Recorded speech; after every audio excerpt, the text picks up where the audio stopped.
My name is Hello. Jocelyn. So today I'm gonna do an interview about racism and the criminal justice system. And first, we're gonna go through an introduction, and then we're gonna talk about neighborhood and community, and then we're gonna talk about the interactions with police, and lastly, we're gonna talk about racial profiling, which includes stereotypes, and politics and racism, which includes topics such as the law and the court system. It's kind of interesting because I'm kind of studying law at the moment. Okay, so let me start off with asking, how old are you? I am of 20 years old. What race or ethnicity do you identify as? I'm Mexican. Okay. Are you in school? I am at the moment. Okay, if so, where do you go to school? I go currently to community college, ELAC, Okay. East Los Angeles Community College. Okay, do you work? I do not. Okay.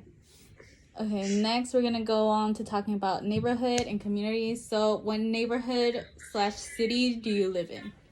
So I live in Los Angeles, California, but my neighborhood is considered Boyle Heights, East Los Angeles. Okay. What's it like living in the area? It's pretty good. It's kind of quiet. I like it. I've lived here for a majority of my life, so it's a nice area. I feel safe. Okay. And do you ever not feel safe in the area, or do you always feel safe in the area? I sometimes don't feel safe, but that's because I'm walking at like 12 at night alone the streets. Okay. So now we're gonna talk about interactions with the police. Okay, let's see.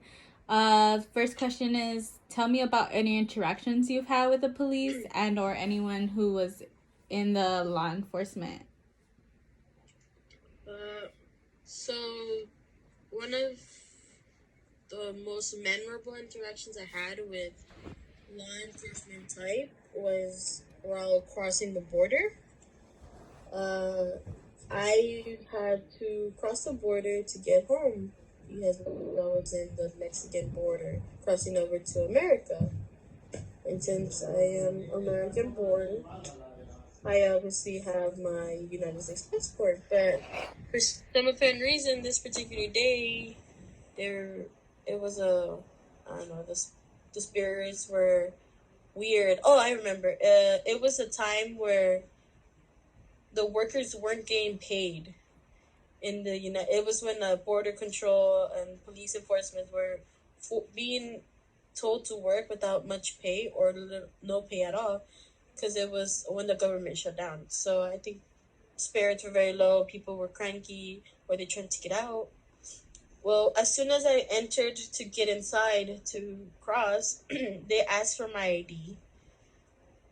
I waited in line, and then I went to show my identification to cross the United States, and there was two officers there because it looked like they were having a conversation, and looked one was about to leave. And I had a box of some creams, some medication I got for my allergies, some food, and some market and some drinks. Mm-hmm. One of the officers was asking me questions like where I was going, like what I had, like, basic things.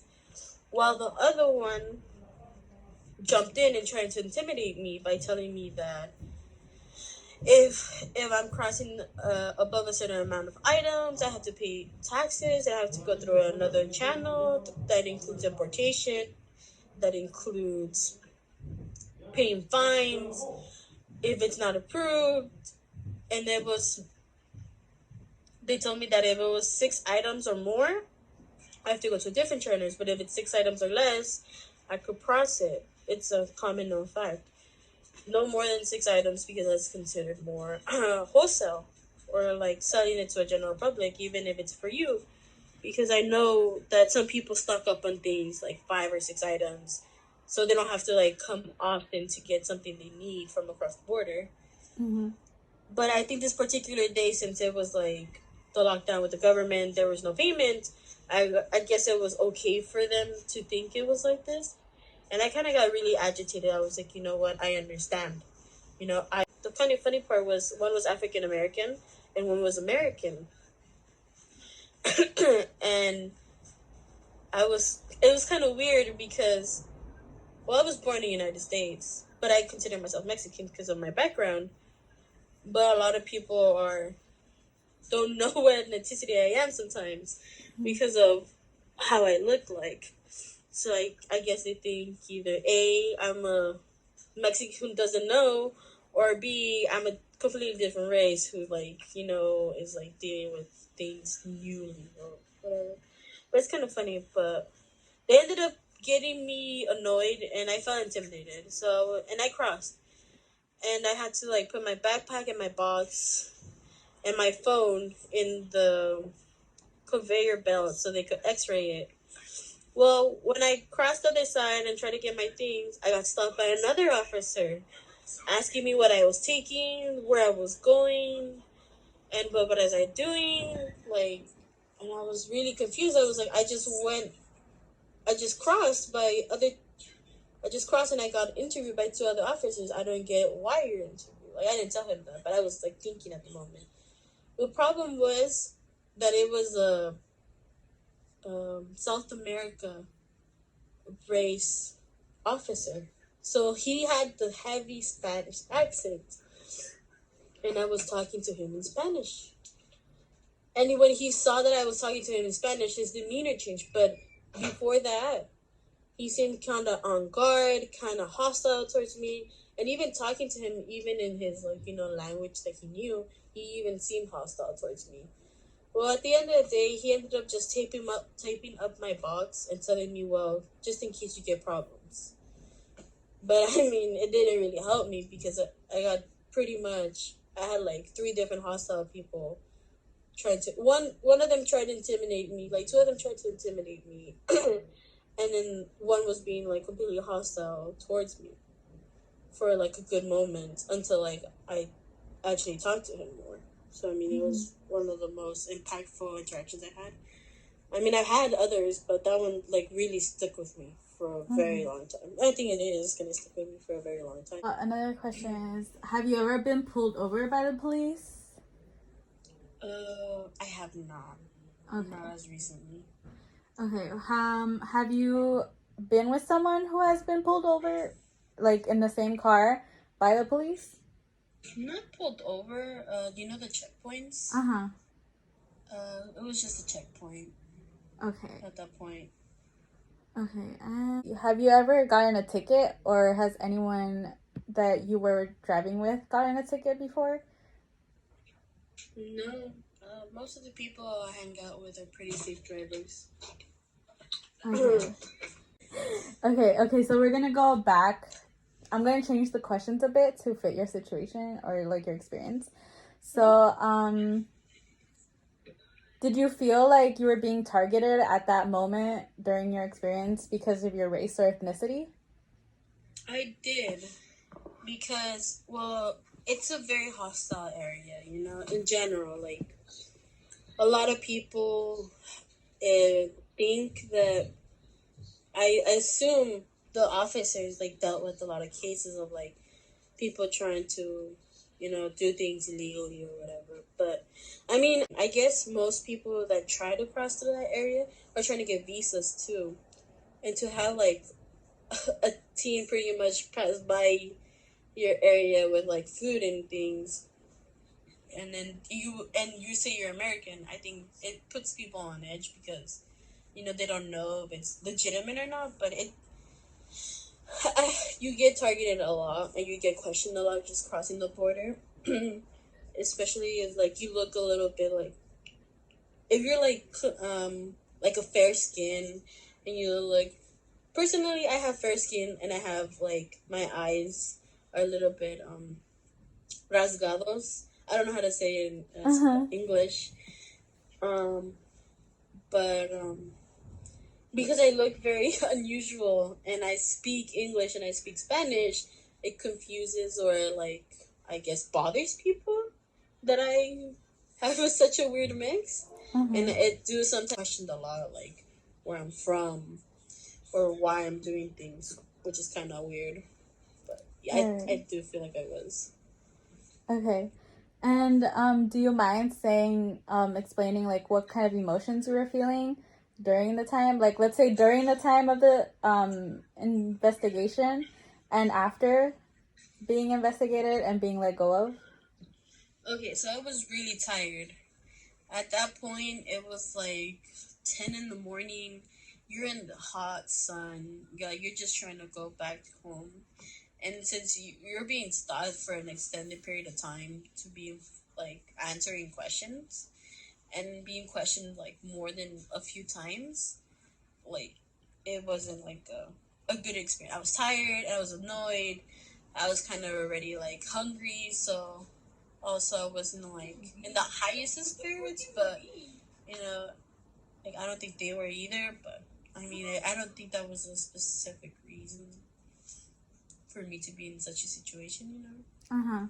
Uh-huh. Okay, moving on. Have you ever been told by your parents how to properly handle yourself when you're being stopped by a police officer or any kind of law enforcement? Yeah, I mean, yeah, they tell me, you know what, answer the questions or like be respectful, like, you know, they're trying to do their job, but like also don't let yourself be pushed over by them because some people are a little bit abusive of power. Mm-hmm. So you gotta understand, know how to take a stand, but also not to overstep a boundary where you're insulting and you're not like actually uh, putting yourself in any harm. You know, just be educated, talk well. You know, answer the questions formally, but you know, just say a simple yes or no, or don't try to overcomplicate the situation. Just you know, just tell them yes, no, and you know, be respectful. Uh-huh. And do you believe that um you were told that because of your race or ethnicity or just like as a precaution? I think more as a precaution because obviously I live in an area that is mostly known for being like a bad area. It has a very bad reputation. I mean, most people are nice. It's just I think it's more like a be ready in case of anything. And then I guess because since we live in such an area, we never know what's to come. I mean, there's always that one theory of chaos. You know, Uh-huh. you never know what's gonna happen. Okay.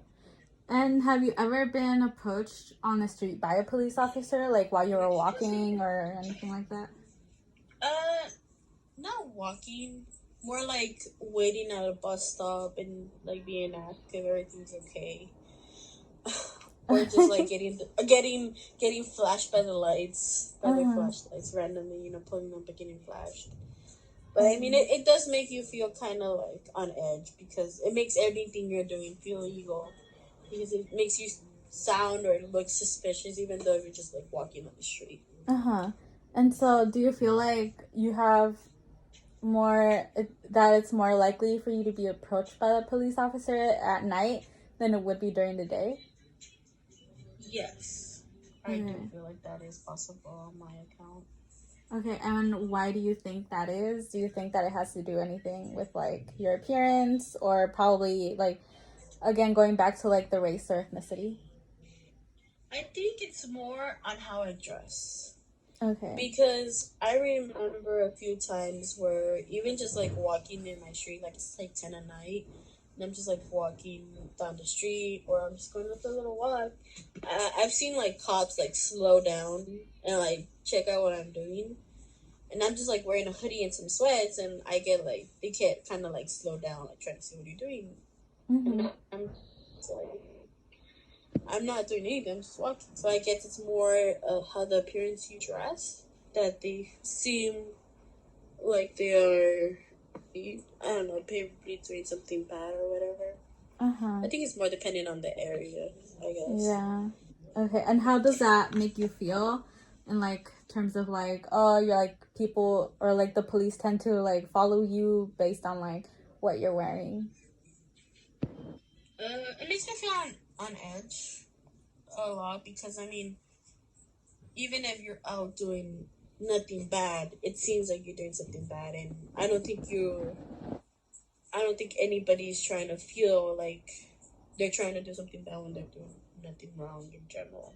So we're gonna move on to the next topic, which is racial profiling. So the first question that I have is, do you think people in law enforcement see you differently because of your race? Yes and no. Okay. It's a double part question because yes, when they hear me speak, because if I have my back turned towards people, I sometimes like I could hear people, or like sometimes like, they kind of feel like I get kind of like questioned more when they hear me speak it, Spanish. But when people normally look at me, they're just like confused of my race because I've been asked a lot like, are you Chinese? Are you Japanese? And I'm like, no, I'm Mexican. I think it's more based on a Like appearance. appearance. Yeah, appearance does help a lot, but also like how you speak your own language. Like, cause sometimes I speak very informal, and sometimes I speak really formally. So it's also how you speak that really puts, uh, being stopped or like questioned a little bit more. I think education is a big part on this. Yeah. And so moving on, another question is, have you ever been defined by a stereotype? I have. Like for a while there, a lot of people would say, "Oh, like what do you know? You're born here, cause well, people like me born here, United States, but like identify more Mexican, or don't speak as much Mexican, but know both languages, and sometimes it does fail. It seems like because I'm Chicana or Chicano, it identifies me as someone who can't really understand her own culture or her own background just because we were born here, even though we do go to visit our family, we do spend time in our native country from our parents are. And even if you speak the language perfectly, you're always going to get criticized. So I do feel like I do get stereotyped like that sometimes because Yeah, okay. So would you say that the stereotype is mostly because a lot of people don't see you as truly Mexican, or even like, let's say, because I know a lot of people encounter that feeling of not being like fully Mexican but also not being seen as like fully American because of like their background or like how they choose to identify? yeah, it is because of that. I fully identify as Mexican because I grew up as my first language having it been Spanish, not English. So as a kid, my teachers would tell me, you know what, you need to speak English. It's a must. You cannot speak any other language while you're at school. And it did impact me a lot because I'm thinking, why can't I do it? If I know it, why can't I speak it? Why am I not allowed to speak it? So I was always like put into me like you must speak English when you're in school. You must speak this language when you're with certain type of people. Like it's not acceptable for you to speak your own language out of your home or out of your community because it bothers, the school, or it's bothersome towards the school, like it's bothersome to other people, because if if you don't speak the language, it kind of annoys other people and you get weird stares. Okay, and adding on to that, do you believe that that kind of stereotype or that kind of thinking is relevant within your community, like where you live or something like that? Yes, because um, in my household, since I am Spanish and English speaking, I am. If someone that is in your house and doesn't speak English, you must always speak Spanish. Whether there are friends that are here every single day, like not even if I'm told by my parents, I get reprimanded by those family friends, and they're like, I don't know Spanish, so you must. I don't know English, so you must speak Spanish to me all the time. You can't speak English when I'm near you. Mm-hmm. And it bothers me because you don't know it bothers me because sometimes as an American, Mexican American, some words you can't think of it in Spanish, but you could think about it in English, and it's really hard to transition sometimes because you're so used to both language that you mend it into two, and it's part of you. You can't change that. And then when you're forced, to just choose one language over the other one, it kind of like belittles you and your knowledge, or belittles you what you are capable of doing, because it's forcing you to just identify as one single thing. You have no other reason, or it shows that maybe people don't want to progress, but you who are already a little bit not advanced, more not to say, more like you're in a position where you're capable of understanding two languages, two cultures, different type of environments, and you're able to adapt, and somebody's forcing you to just not be yourself, just to like fit yourself to just one specific person's needs. Kind of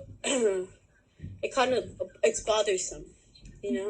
It's just adding more to a stereotype of, you're a Mexican, you can't be more than what your race is, or what your people in your community do.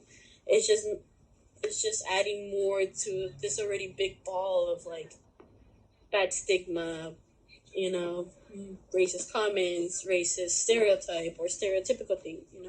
Mm-hmm. And I'm pretty sure. On to our last part of this interview, which focuses on politics, in particular about racism and the law and the court system. So the first question is, would you go to the police in a time of crisis? If so, why? Okay, so yes, I would. Because I've been in a situation where I've been in a car accident, and I've had to call the police immediately. And I remember exactly the time it was, And I'm kind of happy they were at the scene, because this particular thing was a drunk driver. Okay. And it was a really big impact, where it pushed the car from where the white line is all the way to the middle of the road, almost to the next street, because the impact was so strong. And this person tried to get away. So I mean, I do trust the cops, the police, in that extent. Okay. And so would you say that that in like certain situations, do you believe that the police will offer you protection in dangerous situations? Yes, because another thing, I had a person who ended up sending me hate messages over the internet. And I told my college, this is recently, this was the fall of 2019, and I made it aware to my professors, because this person said, you know what, I'm in your class, I hate you. And I was really on edge, because I was taking at that time 7 classes. So for me to figure out who it was, keeping in mind, I don't share most classes with any of my classmates, and I have different classes with different classmates. So I wasn't aware with who it was, and then it was already a stressful situation, 7 classes equal to 19 units, being at school from 10 in the morning or 9 in the morning all the way to 10 at night. And since it's really dark, nobody else is around campus. And, when I told my teachers, 2 of them contacted the local sheriff's office on campus. And they, in the middle of my class, my professor was like, you know what? They told me to tell you to go to the sheriff's office. And they were on it. As soon as I took both of all 6 of my professors, 2 of them immediately called the sheriff's office, and the sheriff's office was on top of the situation, made me do a follow-up report, made me show information. And yes, I do believe they do help you be in a situation where you might be in danger, or it is affecting you in a way where, possibly it could be considered not like a hate crime. Yeah, actually a hate crime. Yeah. Okay. Okay, so another question is, have you or anyone you know faced an unfair trial or sentence? No, we have not. Okay. Not anybody I know. Okay. Do you ever feel like the law enforcement and court system where you live is just? I don't think it is sometimes. Okay, and do you mind expanding on why you believe that? Um, it's a interesting question because as I am currently learning some, laws, and I'm getting my associates in law and public policy along with society. I've known that the more I read up on laws and law enforcement, the less happy I am with my system, with my justice system. Mm-hmm. The whole point that people go into law is to bring justice and, bring, opportunities to more people where it's a just and fair system. And it's, in my area, there's African Americans, there's Mexicans, and I feel like for a non-violent crime, for people of minority races or ethnicities, they get higher sentences than an individual who's, for example, white, Caucasian, Uh-huh.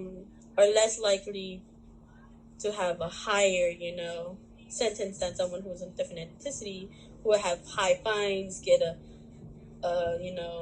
like pretty high bill on paying your bail, or maybe like, get charged for like staying a night in jail. Well, Caucasians are either,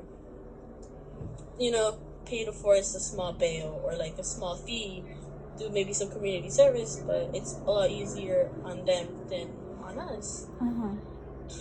Because, we are considered sometimes one of the minorities because of where we live in, and rent is being high. We don't have enough money to be able to pay such big fines. While different races who have better jobs, I'm not saying better jobs, but like have Better their incomes opportunities? more, better opportunities, Mm-hmm. or their incomes a little bit higher, and they have more way. Mm-hmm. They don't have to. Nothing's consuming their income generally as much as ours. Are easily able to pay such things, while someone who has to maintain a family of maybe a four, there's one person working, and they got to pay a fine plus rent, bills, groceries, is going to have a little bit more difficulty than, Caucasians or Uh-huh. a different race. I mean, I compare more to Caucasians because it's more of what I've studied, that race, these two races. Uh-huh. So, I mean, I can't say about maybe us and Armenian or Persian, or people from Thailand or Chinese or Uh-huh. Japanese. Okay, I'm just saying these two races because this is what I've studied more upon. Uh-huh. And so, given that, would you say that you believe that you and others in your community, like in terms of race or ethnicity, are targeted the most because of your race? Or like are like given disadvantages because of your race or ethnicity? Sometimes I feel like I do, and sometimes I don't. Mm-hmm. I think it's more of what are you trying to do in your life to make it better for yourself and your community. It sometimes it takes a lot of work. Yeah, we do get targeted because in such a community, since it's a lot of people, sometimes there is crimes, there is violence, and since there's a lot of people living in that particular community, we're generalized with those individuals, even though, for example, like the neighbor next door, he does a violent crime, so everybody considered in your neighborhood is bad. But what if the person in the house next door is studying, and they got scholarships, and they worked really hard on their grades, or maintaining a part-time and going to school? full time. Are they? Is it fair for them to be generalized with their neighbor because of such a situation? Mm-hmm. It's not a fair thing to do, because you're just doing it because you see no other way of being able to say, you know what, this individual did wrong. It doesn't reflect his community. Uh-huh. So do you believe that a lot of the times people of color are more generalized than, let's say, like, for example, like white people? Because a lot of the times we do see, like, in media, a lot of the times that when it comes to a white person committing a crime, it's only focused on one person. But when it comes to like a black person or Latino or Latina, a lot of times they focus on like the whole entire group. Absolutely. I feel like that's absolutely true because, well, one of the cases that's been centralized, was the whole killer at the movie theaters. When it was the Batman, when he killed a bunch of people, pregnant women, the killing in Texas, where they went to a Walmart and they killed a bunch of people.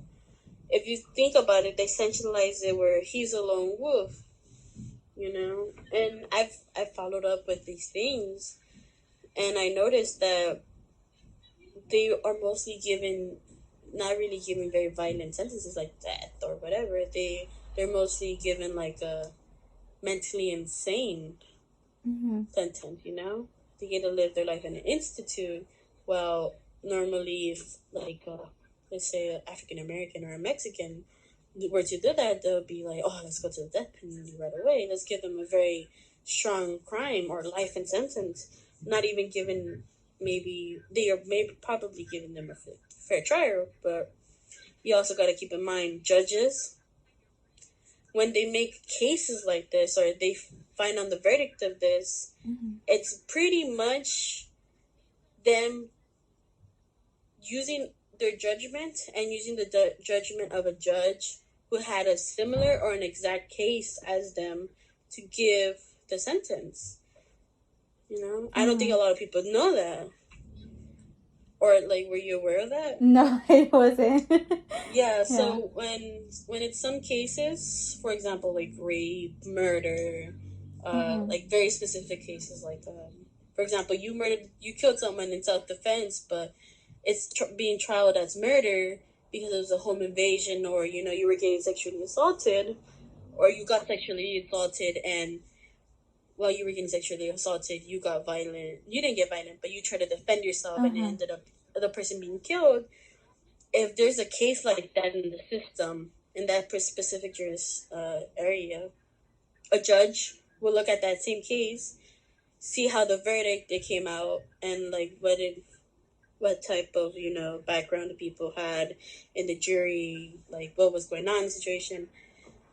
Either A, the judge will give very similar or exact sentence, or B,